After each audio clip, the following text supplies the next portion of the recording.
I want to talk more about all of today's events and bring in Brian Sobel, who's the principal consultant for Sobel Communications and a political analyst. He joins us live now with more on this coverage and more of this discussion. Brian, thanks so much for being here. Thank you for having me, Lexi. And the Trump train appears to continue to roll at this hour. Yeah, and as I mentioned, the Idaho results just coming down about 2 minutes ago now, knowing that Trump dominated in Michigan, in Missouri, and also won Idaho as well today. What are your biggest takeaways, and are you surprised by anything here? No, not surprised by these caucus results. And a caucus is a caucus. That people gather. They have to show up in person. They have to listen to some speeches, and they are allowed to cast a vote. That's different than a primary. But having said that, so far, Trump has won everything. And so that makes Super Tuesday critically important for Nikki Haley. Well, and I want to ask you about that as well. A lot of people are probably still wondering, why is Nikki Haley in the race? She's lost every state so far to the former president, but she has vowed to stay in it through at least Super Tuesday. So why do you think that she still is staying in it? Does she actually think that there is a chance for her to make some sort of comeback here?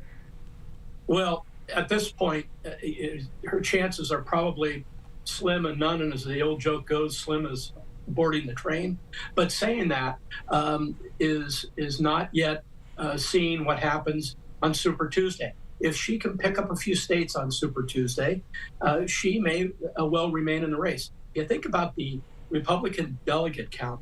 It takes 1,215 delegates to win the nomination on the Republican side of the ledger. Donald Trump now has over 200. Nikki Haley has under 30.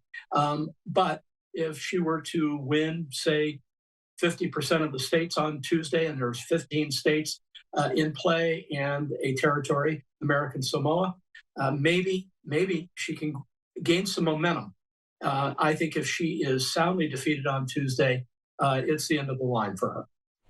Yeah, we do have an updated delegate count here right now. Trump with 244 after today, Haley with 24, and of course the other two candidates dropped out already of this race. But a look at those numbers so far. And I want to ask you too, just reflecting on the three caucuses that happened today, which of these states were you most interested in following the results of? Well, I was interested in Michigan first and foremost.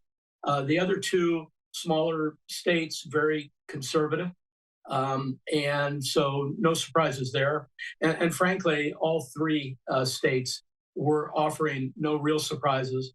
There was not a lot of contention by either candidate on the Republican side in those states.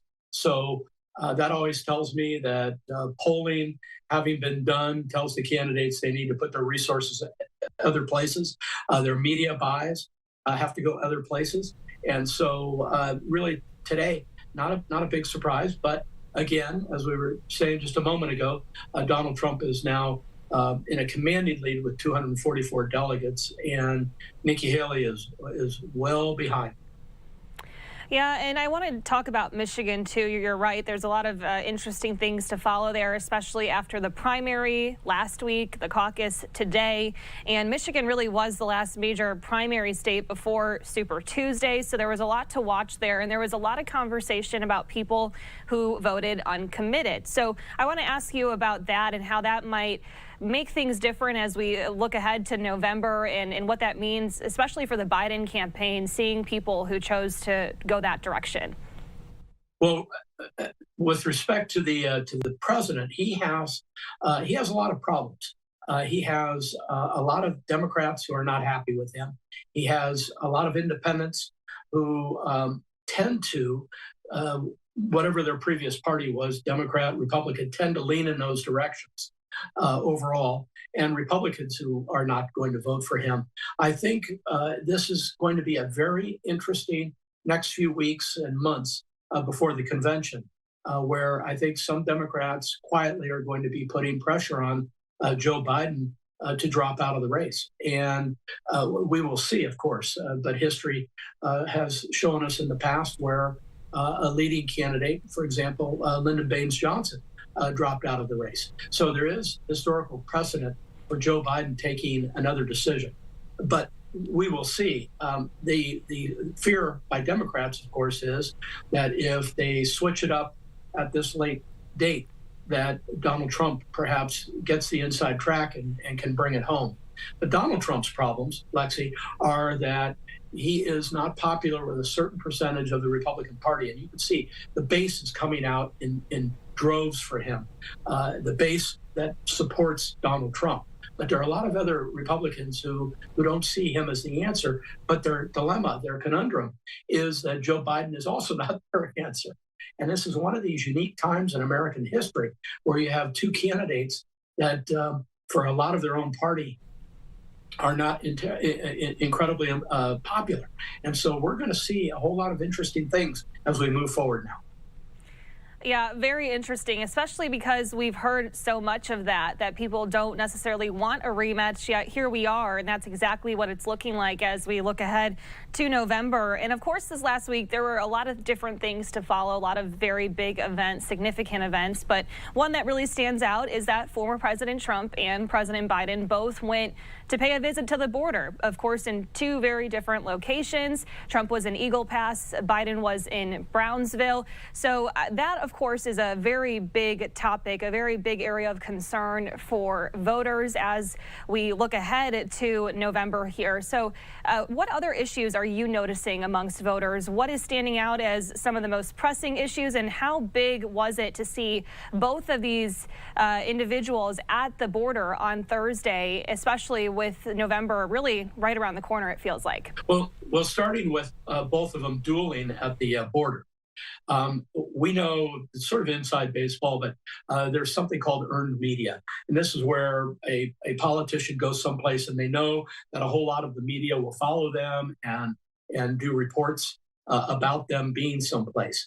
And so I think from the perspective of President Biden, he could not have avoided the border if he knew Donald Trump was going to be there. So there's a lot of, in campaigns, there's a lot of competition. You're watching the other campaign for what they're doing, and you're trying to blunt their efforts and that sort of thing. Immigration, to your question, immigration is absolutely huge this year, and it's going to matter for a lot of people what both candidates are saying about immigration. But let's not forget, in American history, the economy has always led the way. And so people are also going to think about, are they better off, the old line, right? Are we better off than 4 years ago? And people look at it very seriously that way. Is inflation changing their lives?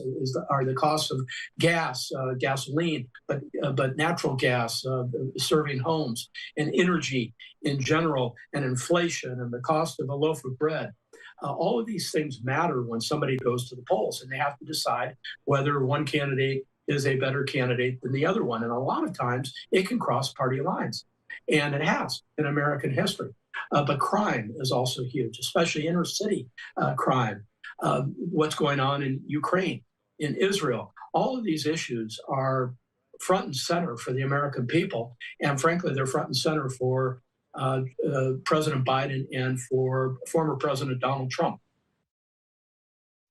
Yeah, a lot of very big points there. And I want to ask you, too, looking ahead to tomorrow, the D.C. primary, what are you expecting to see there? And does Haley have any chance in coming out victorious tomorrow night? I think there's a good chance that Nikki Haley takes the District of Columbia. It is a very progressive city, and it'll be interesting. But I think that may be one that she snags. But again, it's one of these things where it's almost a Pyrrhic victory, because in the bigger scheme of things, Donald Trump would say, hey, I've won everything, and I really don't care about winning the District of Columbia, the swamp.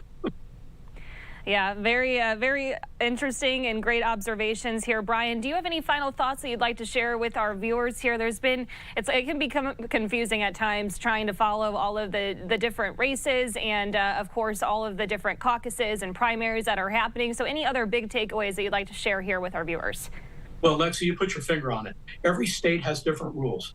The caucuses, the primaries, who is a bound delegate, who can go and vote their conscience, as it were, and it varies state to state. And it really, the backdrop of this is these arguments that go on in various states about how you vote, when you vote, what you need to bring to vote. All these things go on state by state. So for today, I think we can summarize it in saying that Donald Trump has had a very good day.